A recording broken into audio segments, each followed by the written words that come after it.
네, 이번엔 오늘의 정치권 이슈 짚어보겠습니다. 오늘은 최창렬 용인대 특임교수, 이종훈 정치평론가 두 분을 모셨습니다. 어서 오세요. 네, 안녕하세요. 네.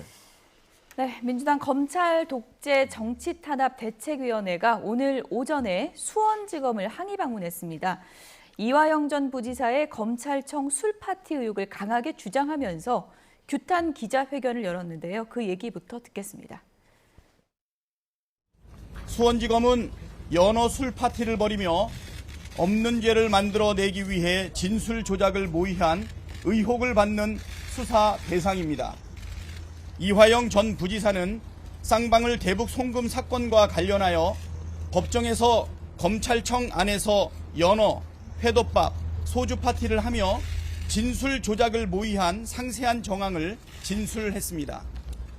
사실이라면 정치 검찰이 야당 대표를 탄압하고 그야말로 죽이기 위해 없는 죄를 만들려고 한 수사 농단이자 중대 범죄 의혹이 있는 매우 중대한 사안입니다.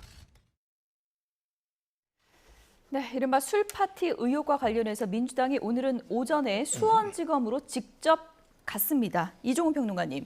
그러니까 이 술파티 의혹과 관련해서 판을 제대로 키우겠다 이런 의지겠죠? 네. 그런데 아주 기본적으로는 그러니까 이번 총선 압승의 여세를 몰아서 이재명 대표의 사법 리스크를 조기에 종결짓는 방향으로 가겠다. 그런 좀 의도로 좀 보이고요. 뭐 이재명 대표하고 뭐 어느 정도 교감하에서 이런 일들이 진행되는지는 모르겠는데 뭐 이재명 대표의 직접 지시가 없다 하더라도 지금 제가 보건대는 뭐 지금 당대표 지금 경선도 좀 예정돼 있고 원내대표 경선도 예정돼 있고 이런 상황이다 보니까 그 당내에서 뭔가 역할을 맡고 싶어 하는 사람들이 일종의 약간 충성 경쟁도 좀 하는 것 같아요. 그래서 그런 것까지 가세해서 뭐 상당히 공세적으로 좀 나오고 있는 게 아닌가 이렇게 생각을 합니다. 수사농단이자 중대범죄 의혹이다 이렇게 강하게 주장을 했는데요. 일단 이렇게 된 이상 술파티가 있었는지 없었는지 조사는 이루어져야 하는 거고 진실은 밝혀져야 하는 건데 지금 민주당에서 자체 진상조사단을 꾸리지 않았습니까? 공수처가 아니라 민주당이 직접 해결하겠다 이런 의지인 것 같은데 이건 어떻게 읽어야 될까요? 원래 이 수사는 이제 공수처가 그런 것들을 하면 되는 건데 예. 지금 말씀처럼 판을 키우려 하는 것만은 분명해 보여요. 지금 이제 이 얘기가 박찬대 의원 얘기가 이게 사실이라면 이런 이제 단서를 달았잖아요. 이게 사실이라면 이건 보통 문제가 아니죠. 대한민국 교도소 내에서 이런 일이 벌어진다는 게 검찰 내에서 말이죠. 상상할 수 없는 일이기 때문에 하여튼 이건 밝혀야 될 것 같아요. 거기서 회유가 있었는지 뭐 조작을 하고자 하는 그런 회유가 있었는지 모르겠습니다만 어쨌든 그 안에서 술파티가 있었는지 없었는지부터 밝힐 필요가 있다는 생각이 들어요. 일단 뭐 이렇게 됐고 당 차원에서 지금 수원지검 항의 방문하고 이런 상황이잖아요. 이게 가만히 앞뒤지 맥락을 보면 말이죠. 이게 작년도죠. 지난해 6월 달인가? 6월 9일부터 6월 30일까지 5차례에 걸쳐가지고 이재명 관련된 대북 송금 관련된 걸 진술했다고요. 그리고 나서 지금 이 술판이 벌어졌다라고 주장하는 날짜는 6월 30일이거든요. 그럼 다 끝나고 난 다음에 진술 끝났는데 이렇게 술판을 벌여서 김성태 회장이 강요를 했다. 이재명 대표가 다 이거를 뒤집어 씌우자면 넌 죽는다. 뭐 이런 식의 얘기를 했다는 거 아니에요. 술 먹으면서 말이죠. 거기 8명이 참석을 했다는 건데 검사, 수사관, 뭐 교도관, 직원 이렇게 뭐 이화영 뭐 이렇게 해가지고 말이죠. 방용철, 김성태 이런 분들이 다 8명이 참석했다라고 주장하는 거예요. 근데 이렇게 되면은 이게 지금 일단 논리적으로 앞뒤가 좀 안 맞는 거고 단순하게 볼 때. 또 하나 문제가 이건 하나 유추구 추론인데 6월 7일 날 지금 이제 이화영 전 부지사 재판이 예정돼 있어요. 지금 얼마 안 남았죠. 다음 달 7일이니까. 근데 거기서 만약에 이화영 전 부지사가 지금 검찰이 15년 구형했는데 유죄가 나오면은 이재명 대표에게 관련성이 있어요. 기소를 할 가능성이 높아진다고요. 검찰이. 아마 그런 것들을 의식하는 점은 있는 것 같이 보여요. 지금. 그러면서 이제 만약에 유죄가 나오더라도 이 사실이 계속 이슈가 되고 논란이 되고 그때까지 밝혀지지 않으면 술자리가 있었는지 없었는지 회유가 있었는지 없었는지 뭐 밝혀지지 않으면 만약에 이화영 전 부지사에게 유죄가 선고되더라도 이게 대단히 오염된 것이다. 그리고 정당하지 않다라는 부분을 재판부에 인식시켜서 그런 생각이 있는 것은 아닌지 그 전략적으로 말이죠. 선거 전략이라는 게 아니 그 재판 전략이 있는 거니까 그건 저의 순수한 유추인데 그래서 그런 게 아닌가. 근데 이거 너무 이제 뜬금없으니까 예. 검찰 내에서 이렇게 벌어진다는 게 이해가 예. 안 돼서 제가 그 나름의 추론을 말씀드린 겁니다. 예. 어쨌든 지금 이화영 전 부지사가 술 파티가 있었다고 한 시점은 작년 6월 말인 거고요. 이번에 이런 술 파티가 있었다고 폭로 아닌 뭐 주장 아닌 뭐 그런 것을 한 것은 4월 4일인 거잖아요. 네, 총선 그렇죠. 직전에 주장을 한 건데 저희가 일자별로 어떤 일이 있었다는 주장이 나오고 있는 것인지 정리를 좀 해봤습니다. 보여주시죠.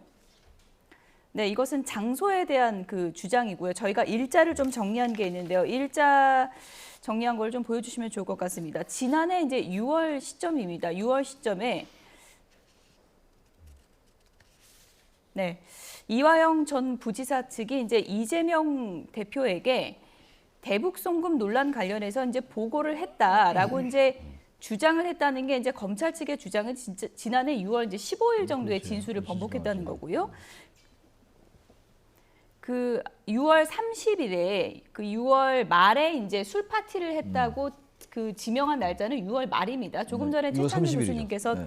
주장을 해주신 건데 그 앞에 그래픽을 좀 보여주셔야 되거든요. 지난해 그래픽입니다. 지난해 시점 그래픽을 좀 보여주셔야 됩니다. 그래서 지금 시점이 안 맞는 거 아니냐. 6월 30일에서 7월 초에 술 파티가 있었다고 지금 주장을 하는 건데 진술을 번복한 시점은 그 전이기 때문에 이게 앞뒤가 안 맞는 거 아니냐. 회유를 했다고 주장하는 건데 그 번복한 이후에 술 파티가 있었다는 것은 좀 논리에 안 맞는다는 게 검찰의 주장인 것 같습니다. 아, 그렇죠. 예. 이제 그런 대목도 있고요. 그다음에 먼저 조금 전에도 말씀하셨다시피 이제 진술을 번복을 했다가 또 번복을 하는 그런 이제 일이 있었던 거고, 그다음에 지금 그 일자하고 장소도 지금 계속 좀 바뀌어요. 예. 그러니까 일자도 뭐 6월 30일에 술자리가 있었다라고 얘기하다가 또 변호사가 와서 하는 얘기는 그 전후였던 것 같은데 7월 3일일 가능성이 높다. 뭐 이렇게 또 이야기를 하고 있어요. 예, 날짜가 좀 흔들리고 있고, 그다음에 장소는 뭐 검사실 맞은편에 뭐 창고에서 뭐 술자리를 가졌다 했다가 예. 검사실 안에 있는 이제 그 조사받는 그 방에서 뭐 또 술자리를 가졌다라고 얘기를 또 하고 있고, 이 말이 지금 계속 바뀌고 있습니다. 그러니까 이화영 전 부지사 측에서 그래서 이제 조금 좀 이제 이 주장에 신뢰도가 좀 떨어지는 이제 그런 그 상황이고요. 그 다음에 또 다른 측면은 정말로 그 이화영 전 부지사의 주장대로라면 대규모 술판이 이제 그 검찰 수사하는 과정에서 이제 진행이 됐다라는 거 아니겠어요? 검찰이 아무리 간이 커도 이 정도로 간이 클까? 이런 또 의구심도 좀 드는 거죠. 네. 지금 뭐 이화영 전 부지사는 이제 장소를 좀 변경하면서 검찰에서 이거는 좀 신빙성이 떨어지는 거 아니야 이렇게 공격은 하고 있는데 YTN 측의 이제 이화영 전 부지사 측이 이제 그림까지 그려가면서 어떤 네, 장소에서 이런 술 파티가 벌어졌는지를 설명했거든요. 이 그림까지 그렸다는 건 이것은 나의 기억이지 가공이 아니다 이런 부분을 좀 강조하려 하는 거겠죠. 워낙 뭐 예. 지금 안주도 지금 뭐 연어다 회덮밥이다 예. 이렇게 나오고 있으니까 술 파티 메뉴까지 네, 지금 메뉴 글쎄요. 이 나왔습니다. 메뉴까지 얘기를 하고 그래서 그냥 뭐 제가 아까 유추는 했습니다만 그렇게 하더라도 이렇게까지 구체적으로 하필 연어를 얘기하고 회덮밥을 얘기한다는 게 뭔가 전혀 근거가 없는 건 아니지 않는가라는 생각도 들어요. 지금 말씀처럼 장소도 이제 특정을 하고 이제 장소 이제 바뀌었습니다만 예. 처음에 1313호 앞에 무슨 창고였는데 영상 녹화실로 바뀌었다는 거 아닙니까? 예, 그렇게 지금 진술이 뭐 바뀌었는데. 호수하고 창고 네. 위치 저 그림이 좀 나오네요. 예, 다 나오고 있습니다. 근데 저걸 없는 사실 저렇게까지 그림까지 그리고 뭐 이 안주까지 그야말로 특정을 하고 이게 과연 가능한가라는 생각이 들어서 이게 정말 없는 일은 아닌 것 같다는 생각도 들어요 한편. 예. 이걸 이렇게까지 구체적으로 얘기를 하니까. 근데 이제 제가 아까 김성태 네. 전 회장의 연어 먹고 싶다 했다. 뭐 이런 얘기까지 지금 적혀 글쎄 말이에요. 있네요. 저렇게 얘기하는 걸로 봐서는 민주당이 대대적으로 주장할 만도 해요. 이게 전혀 근거 없으면 이렇게까지 하겠느냐. 예. 그래서 이제 주장할 수 있는 근거는 되는 것 같긴 한데 모르겠어요. 전혀 아무도 모르죠 지금. 검찰 주장이 맞는 건지 지금 이화영 전 부지사 측의 주장이 맞는 건지 알 길이 없고 민주당이 이재명 대표까지 얘기를 하고 있는 상황이란 말이죠. 이게 아마 그러니까 이재명 대표의 그 재판과 연결되어 있다고요. 기소 여부와 연결되어 있기 때문에 대단히 민감해진 겁니다. 이게 도대체 검찰 교도소 내에서 이게 술 파티 술자리가 벌어지는 게 상상이 안 가는 일인데 이게 이제 이 전국의 중앙 이슈가 될 정도, 중앙 정국의 아주 큰 이슈가 되고 말았어요. 왜냐하면 제1야당의 의원들이 검찰을 방문하는 게 됐으니까. 예. 근데 이건 정말 밝히긴 밝혀야 되는데 뭐 알 길은 없어요. 다 뭐 유추인데 아무튼간에 지금 이 부분은 밝히지 않으면 이거는 뭐 어떤 회유 여부와 관계없이 말이죠. 반드시 돼야 된다고 생각합니다. 이렇게 그림까지 그릴 정도면 네. 이것은 내 확실한 기억이다라는 게 글쎄요. 이화영 전 부지사 측의 주장이고 지금 검찰 수원지검 측에서는 교도관도 물어봤고 배석한 변호사도 물어봤고 쌍방울 직원도 물어봤는데 그런 일 없다고 하고 CCTV는 기록이 30일까지밖에 안 된다는 거거든요. 네, 그렇죠. 어떤 걸 더 추가로 할 수 있는 걸까요? 그러니까 규명할 수 있는 길이 없는 거죠, 현재로서는. 그래서 그런 상황 속에서 이제 검찰 측과 이화영 전 부지사 측의 이제 주장만 지금 이제 뭐 있는 겁니다. 결국은 이제 우리가 이게 어느 쪽이 좀 더 합리적인가를 이제 개연성이라든가 뭐 논리적으로 이렇게 추론을 할 수밖에 없는 이제 그런 그 상황인 것 같고요. 그런데다가 뭐 이게 명쾌하게 이게 결국은 규명되기가 좀 어려운 그런 그 상황이어서 이게 정치적으로는 공방이 이제 향후에도 뭐 꽤 진행이 될 것 같긴 한데 이게 뭐 이렇게 법률적으로 명쾌하게 딱 떨어지는 그렇게 이렇게 뭐 누가 맞다 누가 틀리다 이렇게 그렇게 규결되기가 현재로서는 좀 어려운 상황이 아닌가. 공방만 계속될 가능성이 네, 높은 그렇습니다. 겁니까? 네. 지금 저희는 맞다 아니다 시나리오를 두고 얘기할 수밖에 없는데 만약에 이 술 파티가 맞다면 민주당이 이제 수사 농단이다 이렇게 지금 주장하고 있는데 후폭풍이 상당하겠죠. 만약 이게 이제 민주당의 주장이나 이화영 전 부지사 측의 주장이 맞다면 예. 이건 농단 정도가 아니죠. 대한민국 검찰이 송두리째 흔들리는 상황이고 대한민국의 공권력의 문제예요. 이건 상상하기 어려운 일이에요. 전 그렇기 때문에 과연 이런 일이 있었을까라고 이제 생각을 하는 겁니다만 또 너무 구체적이기 때문에 이게 없는 사실을 아무리 자신들의 재판이 유리하게 끌고 가려 하더라도 이렇게 없는 사실까지 얘기할까라는 생각도 드는 거예요. 다 지금 뭐 추측이고 아마 밝혀지기 어려울 거예요. CCTV가 없는데 어떻게 밝혀집니까? 예. 근데 지금 물론 출정 기록이나 출입 기록 다 이제 해가지고 거기 뭐 이제 안주를 갖고 들어간 사람이 있을 거 아니에요. 뭐 누군가 그 뭐 연어회덮밥을 뭐 그 안에 있지는 않을 테니까 그런 것들을 하려면 밝힐 수도 있긴 있어요. 좀 밝혀야 된다고 생각해요. 근데 예. 이게 대한민국의 여러 가지 정치 현안들의 성격 그동안의 여러 가지로 볼 때 이게 과연 밝혀질까?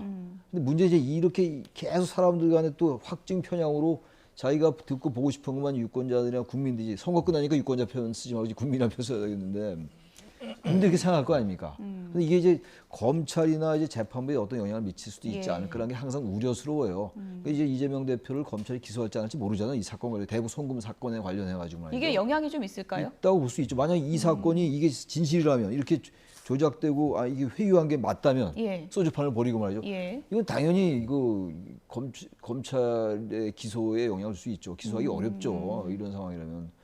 왜냐면 이제 그 이화영 전 부지사의 1심에서 유죄가 나오면 예. 대북 송금을 보고했다라고 했다가 다시 번복한 거잖아요. 이화영 전 지사가 이재명 예. 지사에게 당시 경기도지사에게 그게 다 영향을 주죠. 그래서 이런 것들이 계속 이제 밝혀질지 안 밝혀질지 모르지만 안 밝혀지고 계속 논란만 있고 서로 주장만 난무하고 이게 계속 이제 방송 언론에서 이슈가 되고 이렇게 되면 이게 다들 이제 어느 말이 맞을지 모르니까 결국은 검찰 재판부에 영향을 어떻게든 끼칠 수 있지 않을까. 그거를 생각할 수도 있는 것 같아요. 민주당 입장에서 볼 때는. 검찰 측에서는 이제 허위 사실이고 정치적 의도가 있다고 하면서 1년 전에 그렇다면 술 파티가 있었다면 이걸 왜 1년이 거의 1년 다 돼서 총선 직전에 이런 주장을 하느냐. 종결 재판 때 그런 지금 의혹을 제기하고 있는데요. 네, 뭐 당연히 제기할 수 있는 거죠. 그러니까 시점도 좀 그렇고 그 다음에 이제 뭐 굉장히 구체적으로 이제 그림까지 그리고 뭐 얘기를 했습니다만 조금 전에 말씀드렸듯이 또 일자하고 그 장소는 또 이렇게 자꾸 왔다 갔다 하고 이제 이런 거죠. 그래서 이게 정말로 뭔가 진실규명을 하기보다는 정치적인 영향, 특히 이제 이 사실은 뭐 재판부도 정치적으로 완전히 자유롭다고 이렇게 보기는 좀 어려운 거니까 그런 부분에 좀 영향을 미치기 위한 이제 그런 그 이제 행위가 아니냐 이렇게 검찰이 보고 있는 건데요. 그렇게 볼 수 있는 여지도 지금 꽤 있는 상황이어서 우리가 좀 더 이거는 사실은 조금 더 시간이 지나봐야 우리가 판단을 제대로 내릴 수 있지 않을까 이렇게 생각합니다. 예.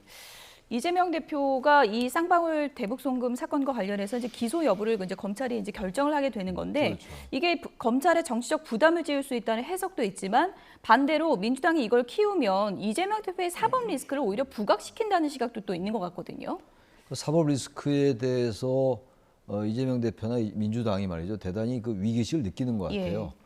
아무튼 이게 뭐 사실이라면 위기의식을 느끼는 게 아니겠습니다만 이게 사실이 아니라면은 어쨌든 이 사건을 자꾸 이슈화 시켜가지고 검찰의 도덕성에 좀 타격을 입히려는 그렇게 볼 수가 있는 거잖아요. 논리적으로 단순 논리적으로 어떤 게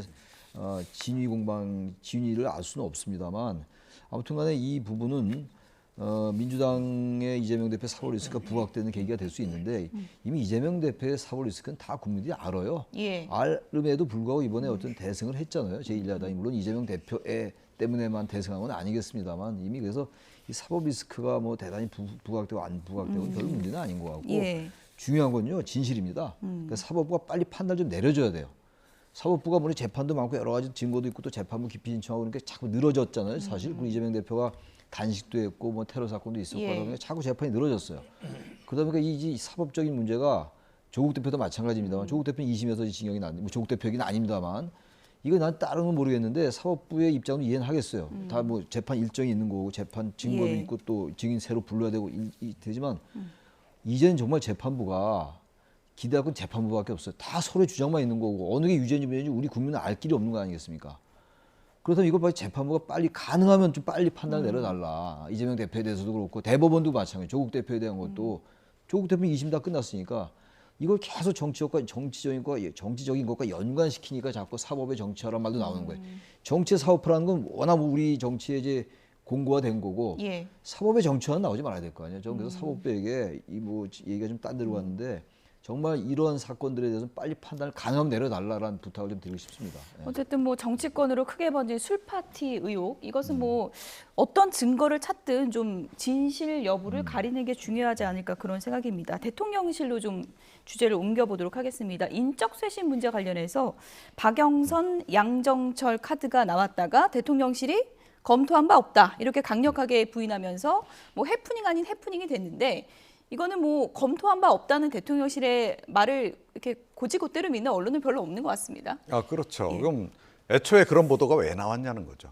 그러니까 통상적으로 그런 보도는 이제 뭐 누군가가 이제 뭐 정보를 줬기 때문에 예. 취재하는 사람들도 취재원이 좀 분명한 사람이다, 신뢰할 만한 사람이다라고 할 때 보도를 하는 거잖아요. 그런 거 없이 그냥 무작위로 이제 언론사들이 알아서 자기가 소설 쓰듯이 이렇게 이제 쓸 수는 없는 거고 소설을 쓰더라도 왜 이렇게 이름이 딱 특정돼서 이렇게 딱 나오는 거라고 하는 거는 쉽지가 않거든요. 그래서 어찌됐건 진원지는 있는 거고 그 진원지는 대통령실일 가능성이 이제 굉장히 높은 이제 그런 그 상황이죠. 이제 그런 상태에서 이제 뭐 전면 이렇게 또 부인을 하니까 정치권에 있는 이제 흔히 이제 뭐 과거부터 많이 이제 하는 방식이죠. 그러니까 예. 이런저런 사람을 이제 흔히 이제 우리 정치권에서는 애드벌룬 띄운다 하는데 이렇게 막 이렇게 검명을 좀 해서 예. 언론에 보도 나가게 한 다음에 그 다음에 이제 뭐 주변의 반응도 좀 보고 이 사람에 대해서 거부 반응이 있는지 없는지 또 뭐 이 대통령실에서 검증 못한 부분이 튀어나오는지 이런 거 본 다음에 나중에 이제 최종적으로 선택하는 과정에서 이제 참고를 하는 이제 그런 이제 전례들이 있는데 이번도 그런 거 아닌가 이렇게 이제 보는 거죠. 내지는 그러니까 이 직전에는 사실은 이제 윤석열 대통령 주변에 이제 보수 성향 인물들 중심으로 또 윤핵관들 중심으로 해서 이름이 많이 거명이 됐었잖아요. 이제 그런데 이 보수 진영 내에서도 이건 좀 곤란하다라는 얘기가 이제 나왔고 여당 내에서도 그랬고 이제 그러니까 그러면 이런 사람 해도 되겠어? 예컨대 이렇게 한번 던져보는, 그러니까 떠보는 식의 그런 식으로 이걸 좀 흘렸을 가능성도 좀 없잖아 있는 거죠. 그래서 지금 뭐 대통령실이 전면 부인했기 때문에 어찌 됐건 뭐 이제 없었던 이제 일로 이렇게 이제 정리가 될 수밖에 없긴 한데 그 뒷맛은 좀 개운치 않은 예, 이제 그런 그 상황입니다. 양정철 전 민주연구원장 같은 경우에는 나는 더 이상 뭐를 맡을 생각이 없다. 이렇게 이제 강력하게 나는 생각이 없다는 뜻을 밝혔지만 박영선 전 장관은 어떤 입장일까 많은 분들이 궁금했었는데 오늘 아침 SNS에 이런 글을 올렸습니다. 지금 오사카에 있다고 그러더라고요. 네. 오사카에 있다고 하면서 대한민국의 미래를 생각할 때 협치가 필요하다. 이런 얘기를 썼다고 하더라고요. 굉장히 좀 의미심장한 대목 같은데요. 아니 뭐 일단 본인이 하고 싶다는 얘기를 들려요. 아주 쉽게 얘기해서 하고 싶다. 시켜주면 할 수 있다. 당연히 예. 전 그걸 왜 올리겠어요? 아니 그 예. 얘기는 맞는 얘기죠. 대한민국 협치가 중요하고 기묘하다는 얘기는 당연히 맞는 얘기인데 그 얘기를 이 시점에 했다라는 얘기는 박영선 전 장관은 총리를 만약에 제안하면 받아들일 용의가 있다는 생각이라고 좀 봐요. 예. 뭐 그분의 생각을 저는 알 길이 없고 그렇게 우리 생각할 수 있는 게 상식 아니겠어요? 근데 이제 이 사안은 뭐 일단 뭐 없던 일이 될 것 같은데 방식이 좀 거칠었어요. 일단 뭐 이제 애드벌룬 띄워보고 이제 우리 국민들도 언론의 반응을 보는 건 좋은데 지금 가뜩이나 워낙 의석 차이가 많이 나고 선거가 끝나고 협치 얘기가 많이 나온 상황에서 저는 개인적으로는 대통령이 이재명 대표를 만나서 총리를 좀 추천해 주시오라고 얘기를 해보고 추천한다고 무조건 받아들일 필요 없는 거 아니에요. 여권도 어느 정도의 그 돼야지 받는 거고 예. 또 보수 유권자들도 마찬가지예요. 그런 부분을 좀 테이블 위에 올려놓고 상의를 하는 거예요. 대표하고 상의하거나 대통령과 대표가 이재명 대표가 상의를 하거나 아니면 양당의 관계자들이 좀 이렇게 조율을 해 나가는 거죠. 그 전형적인 협치의 모습이거든요. 예. 그런 다음에 인물을 좁혀 나가는 거예요. 아, 그 인물은 좋은데 우리 여권, 우리 보수 유권자들이 좀 받아들이기 어려울 것 같다. 그렇게 얘기할 수 있는 거 아닙니까, 이쪽에서. 그럼 그쪽도 그럼 알았다. 그러면 서로 인물 좁혀가면서 아, 이 정도는 우리가 양보할 수 있겠다. 예. 그게 정치거든요, 원래. 예. 근데 이건 그렇게 하지 않았어요, 이번에. 그 야당에서도 대단히 불쾌할 수 있죠. 야당이 아무런 이런 조율을 안 했다면 말이죠. 그러면 아니 아무리 그래도 그렇지 아무리 이쪽이 야당 인사를 하더라도 갑자기 부수 발표하면 기분 좋겠냐고요. 그 협치는 그런 게 아니거든요. 그래서 저는 왜 이런 것들도 그냥 그래도 박영선, 양정철 얘기가 나왔다는 건 뭔가 그래도 여건이 생각이 좀 바뀌긴 예. 한다는 의미에서 의미가 있지만 평가만 하지만 접근 방식이 너무 거칠어요. 너무 세련되지 못했습니다. 어쨌든 뭐 대통령실은 검토한 바 없다고 네. 공식 입장은 그렇게 낸 상황인 거고요. 박영선 카드가 언급됐을 때 많은 분들이 그럴 수도 있겠다 생각했던 게 이제 윤석열 대통령과의 관계 때문인데요. 유인태 전 국회 사무총장은 오늘 언론 인터뷰에서 이런 얘기를 했습니다. 들어보시죠. 저 박영선 장관 전 대통령이 꽤 고마워하는 게 있죠. 그 유명한 아마 지금의 이 자리에 있게 만든 게 나는 사람에게 충성하지 않는다는 그 말을 하는 자리를 마련해 준 게 박영선 법사위원장이었어요. 지금 윤석열 뭐 부부하고 그래가지고 식사도 같이 하고 고맙다고 그날 불러줘서 박영선 장관 이 총리하면 안 되나 이제 뭐 이런 가까운 사람 그 뜻을 알겠죠 주변에서. 그러니까 그걸 뭐 누가 이렇게 좀 흘리고 박영선 장관도 민주당 대표하고 좀 얘기를 해가지고 양해가 되면은 아이 뭐 하고 싶은 그 욕심도 있을 수 있는 거 아니겠어요? 서로 그런 그 야당 대표하고 대통령하고 서로 양해가 된 속에서 그러면 좀 하고 싶겠죠 누구나. 네, 박영선 전 장관 SNS에 오늘 협치가 필요하다 이 한 문장을 썼고요. 의미심장한 대목인데 지금 만약에 야당과의 소통을 먼저 한다면 박영선 카드는 살릴 수 있는 카드라고 보십니까?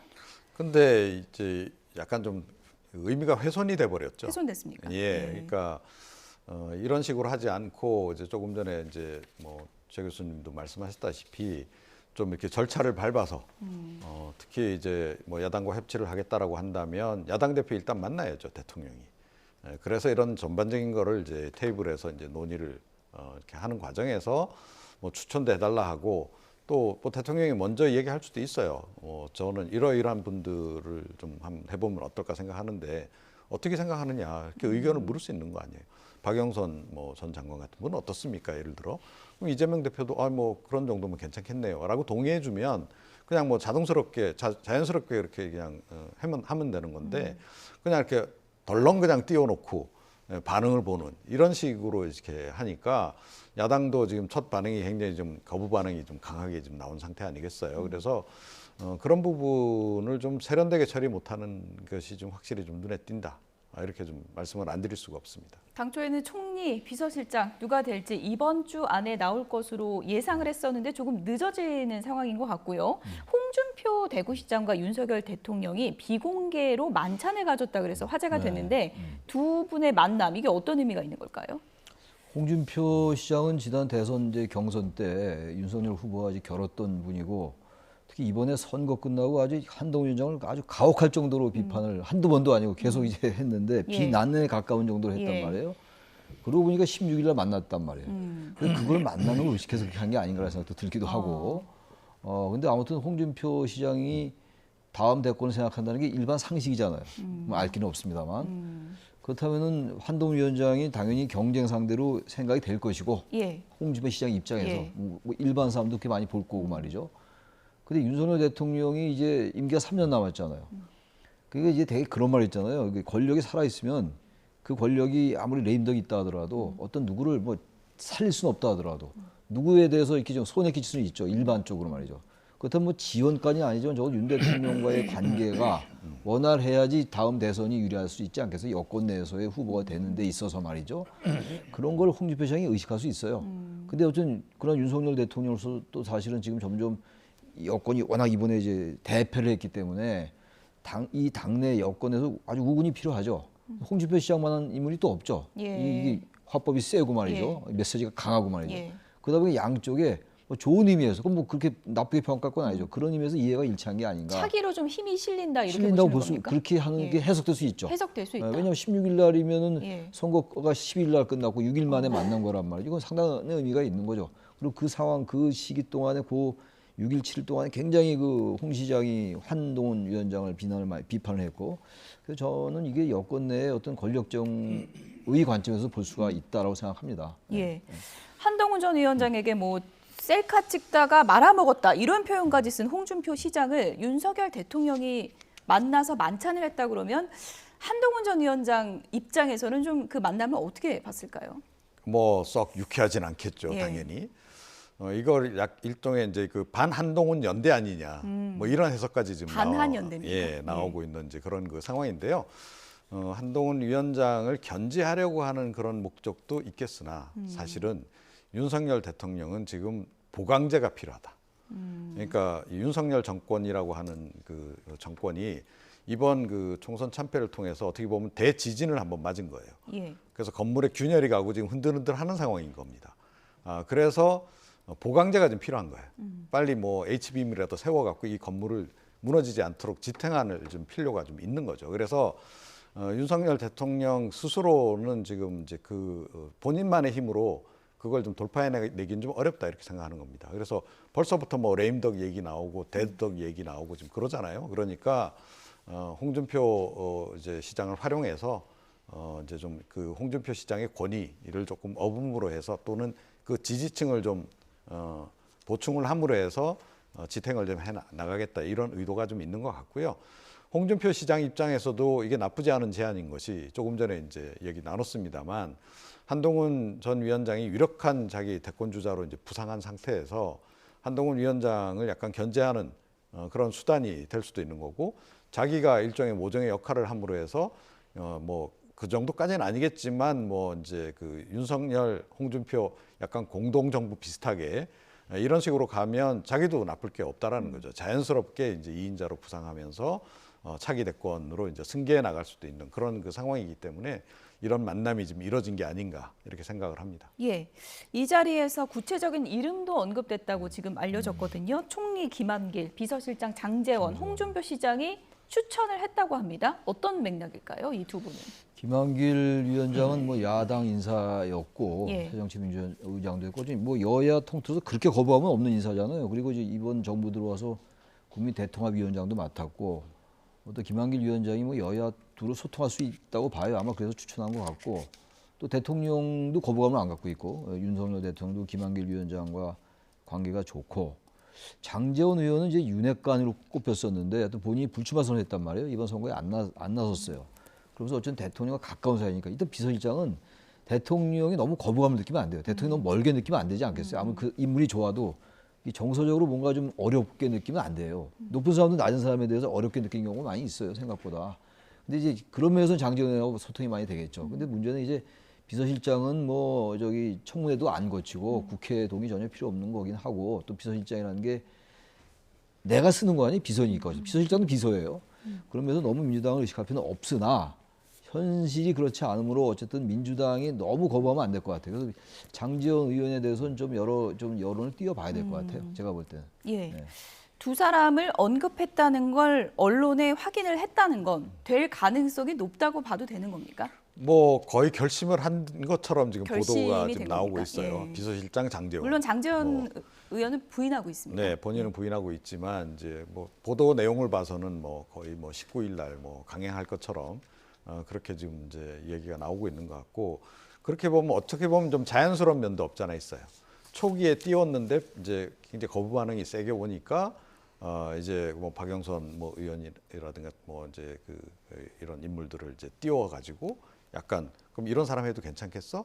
그건 아니지 보수 진영에서도 손사래를 치니까 그러면 도로 그냥 장제원 어떠십니까? 뭐 이런 식으로 지금 만들어가는 이제 이런 과정인 것으로도 좀 보여요. 그래서 오히려 그게 좀 자연스럽지 않나 이런 생각이 추천을 들고. 받은 것이다. 이렇게요. 예. 예, 그래서 결국은 그렇게 지금 가려고 대통령은 이미 결심하고 있는 상황이 아닌가 이렇게 좀 생각이 들고 이제 당연히 이제 이렇게 되면 야당 쪽에서는 뭐 굉장히 강력 반발하는 그런 상황으로 좀 갈 수밖에 없겠다 이렇게 생각을 합니다. 우여곡절이 길었는데 발표가 언제쯤 이뤄지고 정말 이 두 분이 그 이름 안에 들어갈지 그건 좀 지켜봐야 될 부분인 것 같습니다.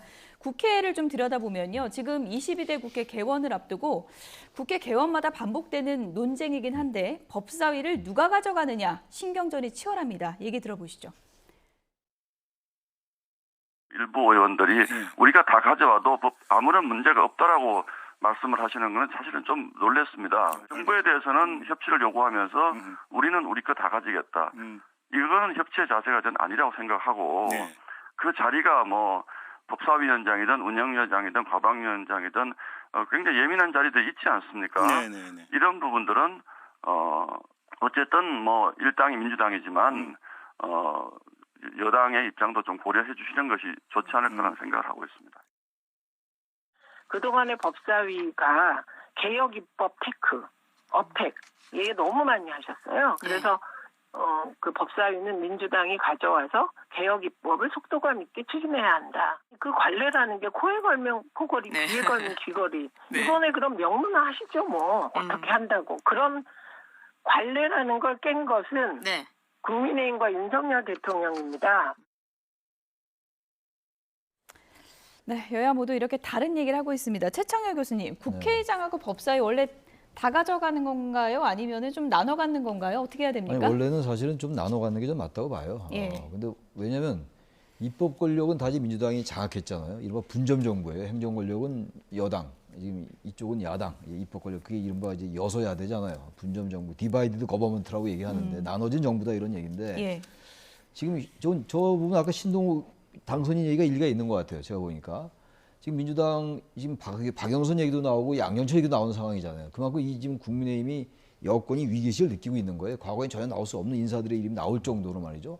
그 정도 협치에 대한 어떤 당위성을 이제 인식을 해가는 과정인 것 같은데 그럼 야당도 지금 야당이 말이 야당이지 압도적으로 192석이라고 해요. 야권 연대가 말이죠. 야당 연합이. 그렇다면 법사위원장 정도는 국민의힘에게 좀 양보하는 것도 그게 협치의 일환일 수 있어요. 그러니까 상대방한테는 계속 이쪽 걸 받아들여라 협치하자고 하면서 국회는 우리가 다 갖고 간다. 국민의 뜻이니까 이렇게 가면은 근데 국민도 108석은 또 국민의힘 의원들이 당선됐잖아요. 국민의힘 사람들이. 그럼 완벽하게 법사위원장이 어쨌든 현재로선 대단히 결정적인 역할을 하잖아요. 법안 통과나 이런 거 있어가지고. 근데 어차피 법안 다 통과시킬 수 있는 건데 제1야당이. 그 정도만은 좀 국민의힘에게도 숨쉴 공간을 줘야죠. 그래야 이 국민의힘 여권에서도 야당 협치할 명분도 생길 거 아니겠습니까? 너무 협량해요. 야당. 이럴 때 조금 더 강자답게 승자답게 넉넉하게 해주면 어떨까? 이게 뭐 대단히 공허한 얘기긴 한데 그런 생각이 좀 들어요. 민주당에서 뭐 법사위를 양보하는 바람에 개혁입법 하나도 못했다 이렇게 이제 또 주장하고 있는 상황이고요. 지금 민주당 내부에서는 국회의장 누가 가져가냐도 좀 신경전이 있는 것 같은데 추다르크, 추미애 당선인 쪽으로 기우는가 싶었는데 박지원 당선인도 지금 만만치 않은 경쟁 상대로 떠오르는 것 같습니다. 어떻게 교통 정리가 될까요? 그러니까 이렇게 치열해지면 결국은 경선을 할 수밖에 없습니다. 국회의장도 경선합니까? 당내 경선하기도 합니다. 그래서 이번 같은 경우에는 경선으로 갈 가능성이 좀 굉장히 높지 않나 일단 그런 생각이 좀 들고요. 그래서 벌써 지금 어떻게 보면 선거전에 나선 거죠. 그래서 이제 뭐 좀 선명성을 강조하면서 내가 잘할 수 있다. 이제 그 얘기를 지금 하는 거고 이번에는 어찌됐건 뭐 국회의장도 그렇고 뭐 지금 당의 원내대표도 그렇고 친명 선명성이 강한 인물이 될 가능성도 굉장히 높고요. 그 연장선에서 이제 조금 전에 얘기 나온 그 법사위원장 자리도 아마 민주당이 이번에는 법사위원장 자리 절대 양보 안 하려고 그럴 겁니다. 그래서 지난 이제 2년 동안 이제 법사위원장 뭐 사실은 이제 양보했다가 본인들이 원했던 그런 것들 아무것도 못한 그런 측면이 없잖아 있기 때문에 뭐 이번에는 굉장히 고집을 좀 피워서 그걸 확보할 가능성이 좀 높지 않나 이렇게 생각을 합니다. 저희가 자막에는 조정식 추미애 2파전이라 그랬는데 또 박지원 당선인이 섭섭해할 것 같아서요. 지금 뭐 2파전으로 굳어진 건 아니고 어떻게 될지 좀 지켜보겠습니다. 최창렬 용인대 특임교수, 이종훈 정치평론가 두 분이었습니다. 고맙습니다. 네, 고맙습니다.